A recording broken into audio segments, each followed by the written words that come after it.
Hello everyone. आज चाहिँ म यो चिन्डेको अचार बनाउन गइरहेको छु। सबैको आफ्नै रेसिपी भए पनि आज चाहिँ म आफ्नो तरिकाले बनाउन गइरहेको छु। सुरुमा म यो चिन्डेलाई मजाले केलाएर यसलाई चाहिँ पानीमा उसिन्न छोडिदिनेछु। टमाटर पनि मैले सँगै एड गरेको छु। यसलाई चाहिँ पाक्नलाई टाइम लाग्ने भएको कारण यसलाई चाहिँ 10 मिनट जस्तो हामीले उसिन्नु पर्ने हुन्छ पानीमा।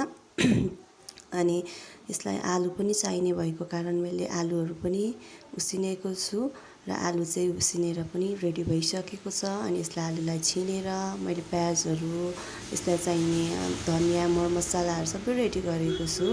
अझै पनि हाम्रो चिन्डे पाकेको छैन, यसलाई अझै पाक्न दिउँ।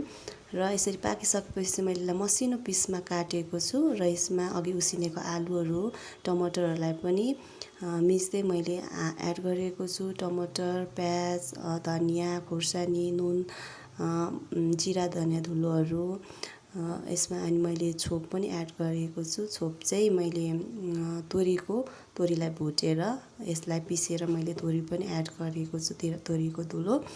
र अब यसमा चाहिँ हामीले यसलाई झान्नुपर्ने हुन्छ। त्यसको लागि चाहिँ तेल पनि रेडी गर्दैछु। तेललाई चाहिँ हामीले एकछिन प्यानलाई हिट गरेर हामी तेल एड गर्नेछौँ। तेल मजाले तात्तिनु पर्नेछ। तोरीको तेल भयो भने अझ राम्रो हुनेछ यसमा चाहिँ। अनि तेल तात्तिसकेपछि चाहिँ यसमा मैले मेथी फुराएको छु। अगाडि पनि खुर्सानी एड भएकोले मैले यहाँ चाहिँ सुकेको खुर्सानी 2टा मात्रै राखेको छु।